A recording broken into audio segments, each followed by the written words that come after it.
Good day. In today's video, we will be discussing moral and character development. So, to give you a background of moral character or the history of moral character, in 1600 to 1935, it is seen as a central issue by parents, school, and community. So, in 1935 to 1970, there was a decline for a variety of complex reasons. So, moral character during the 1935 to 1970 was not really a big issue. In 1980s to present, there was a renewed interest open ranking ahead of academics. Alright, let's define moral character. Number one, evaluative orientation that distinguishes good and bad and prescribes good. So it draws the line between good and evil, and more often, it prescribes what is good. A sense of obligation towards standards of social collective.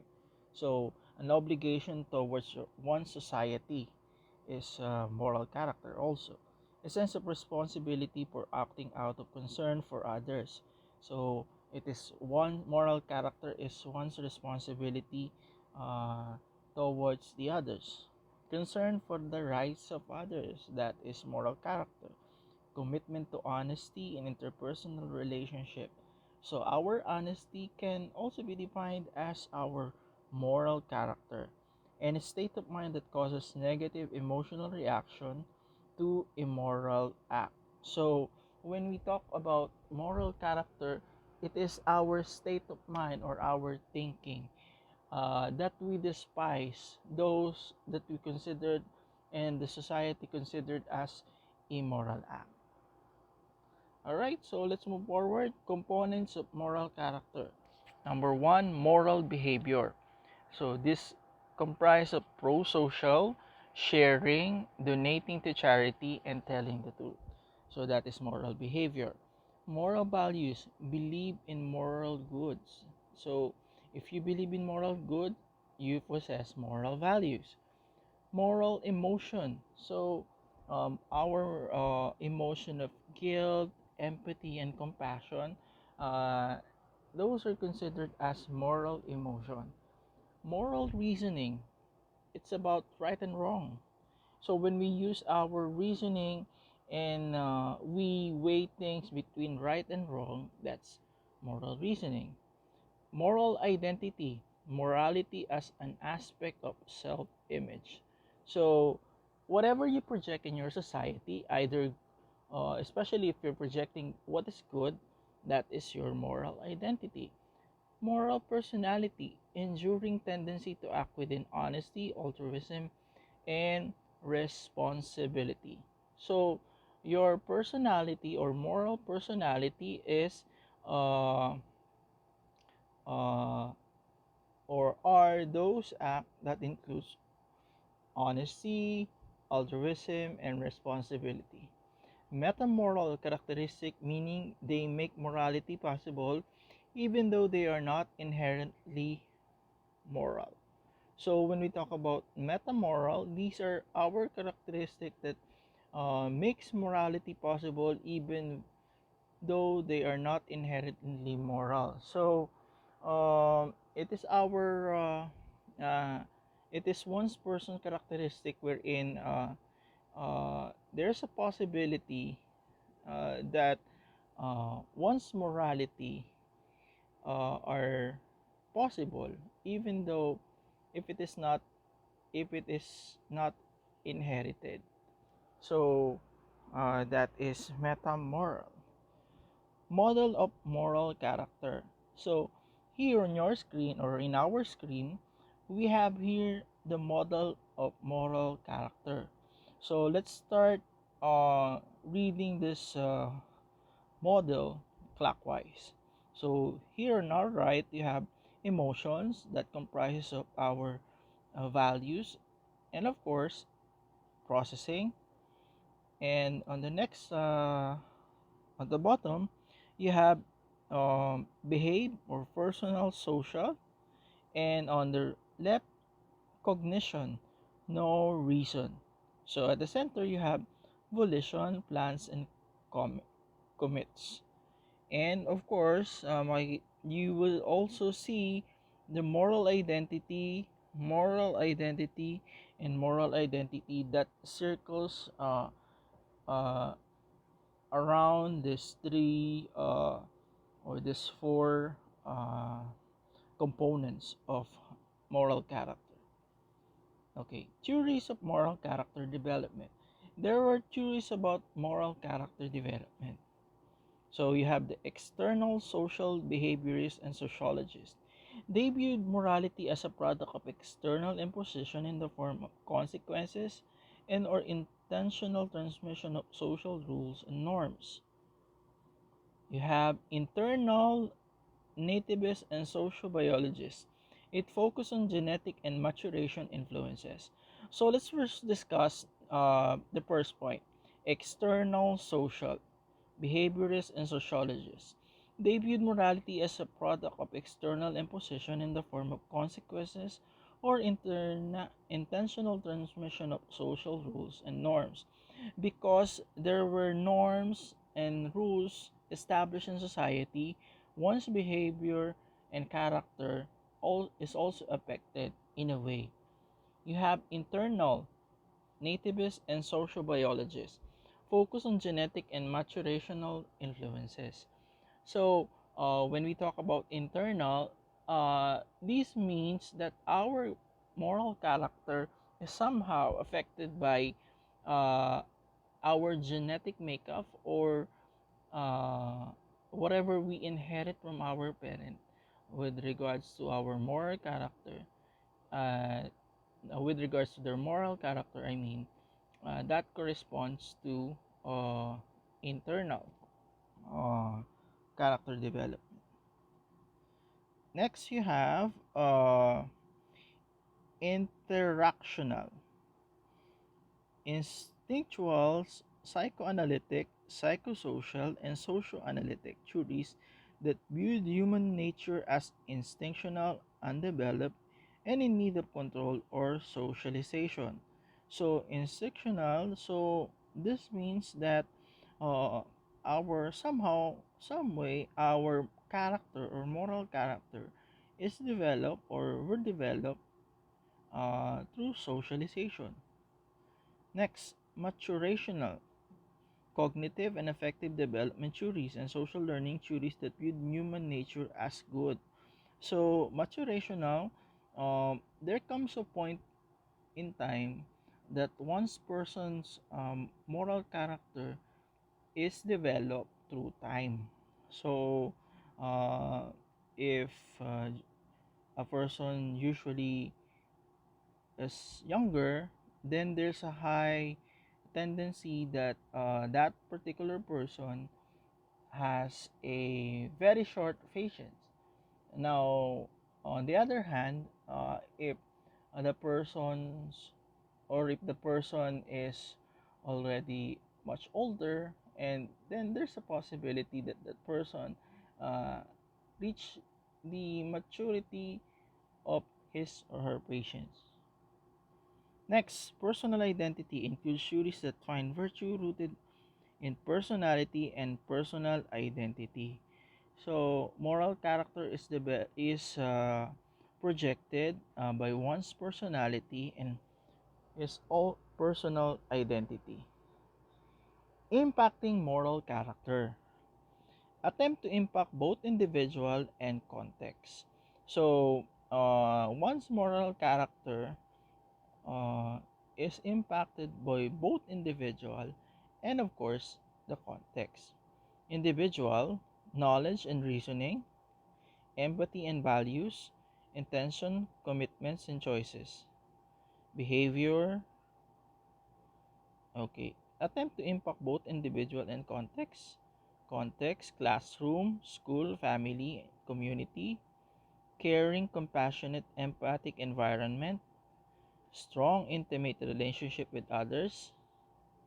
All right. Next, any effort works best when implemented at the school level.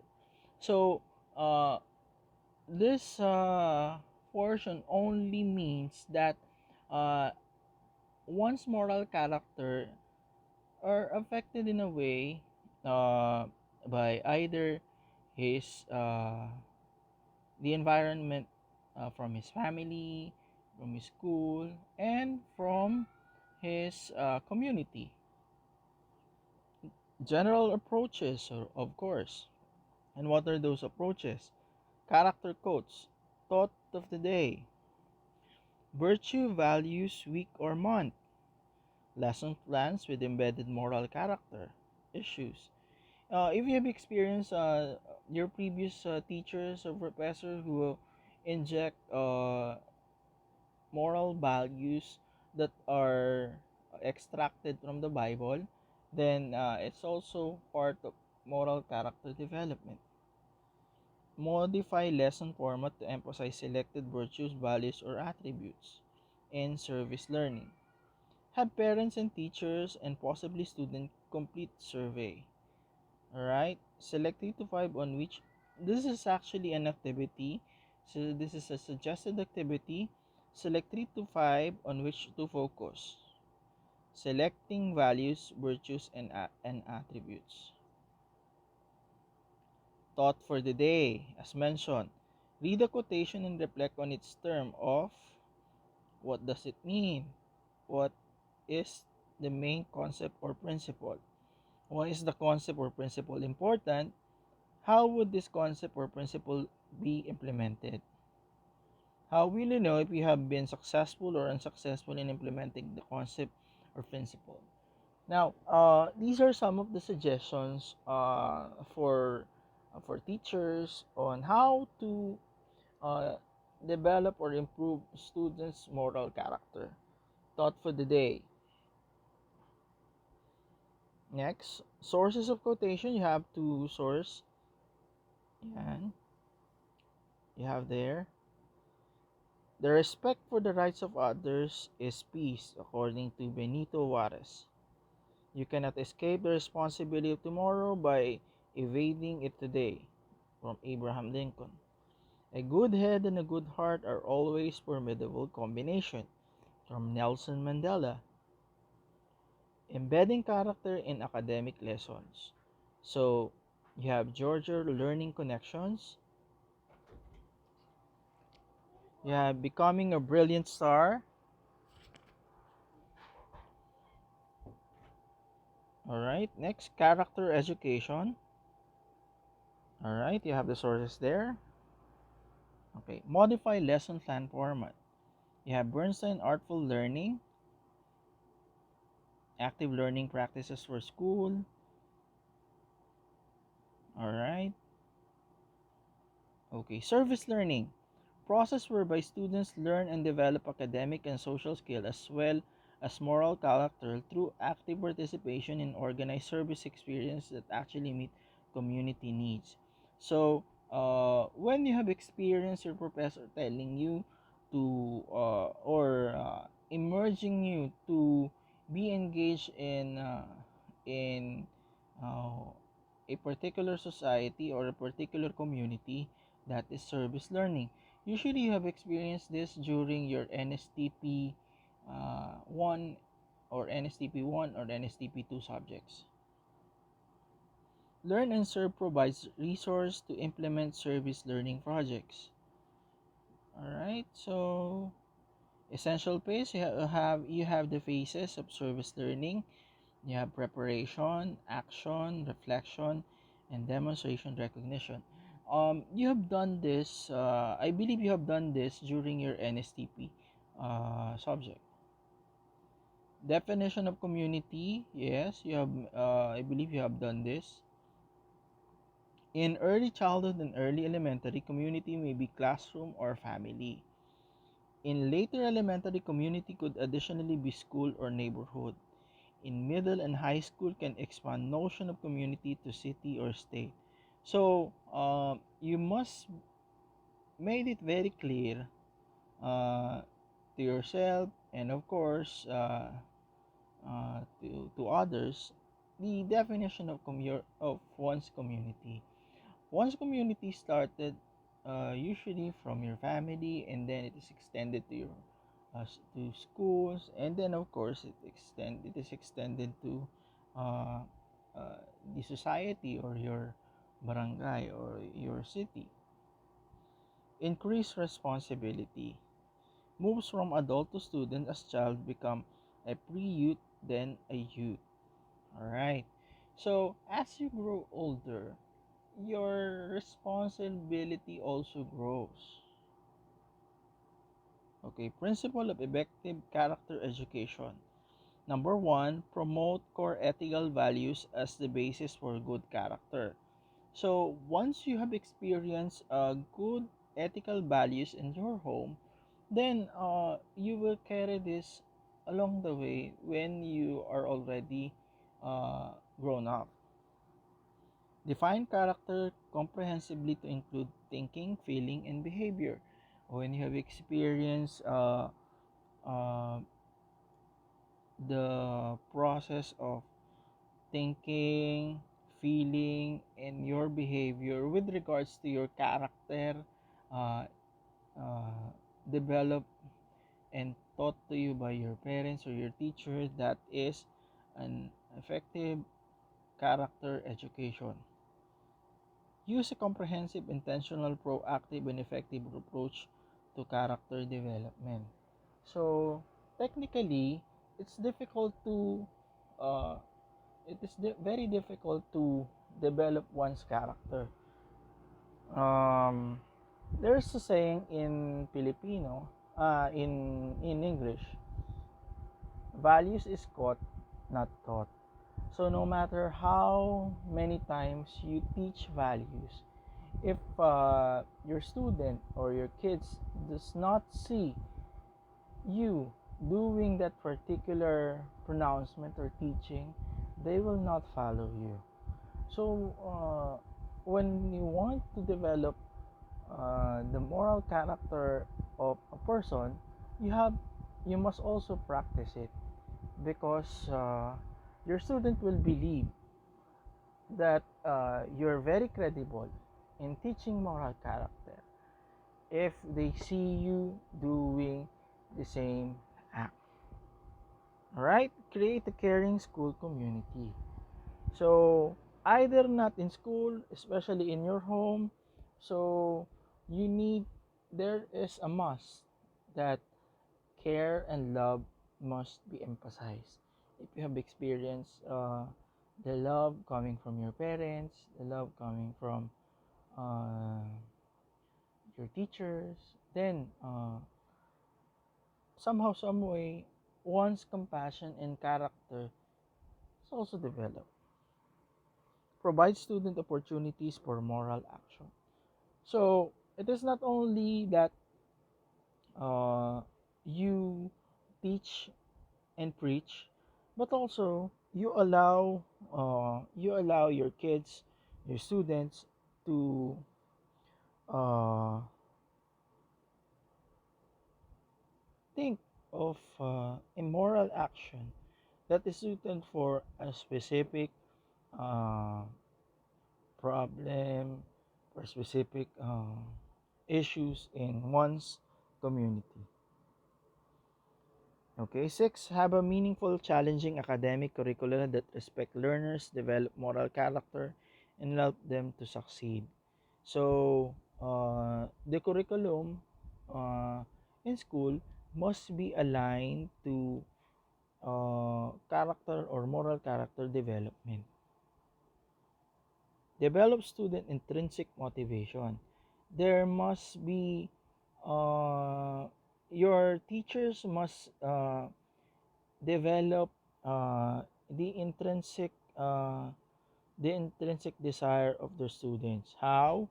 Um, there must be a reason. Your school must have the reason uh, to somehow engage you in uh, moral character development. Have educational professionals who exemplify core values and maintain a moral community. Just like what I mentioned, you walk the talk.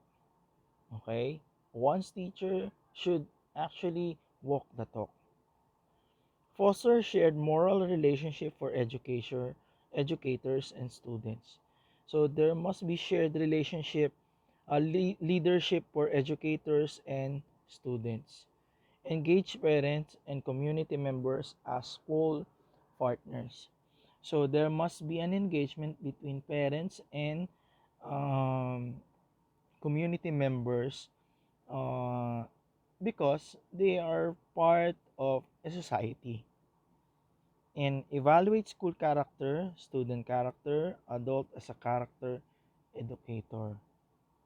All right. So there is a need to always reflect on the character of each person in one society, because somehow, some way, uh, this is a way to improve what is lacking, what needs to be improved for future development. Okay, now the references are here, and if you would like to look to it, that's those are the reference. All right, class dismissed. Bye.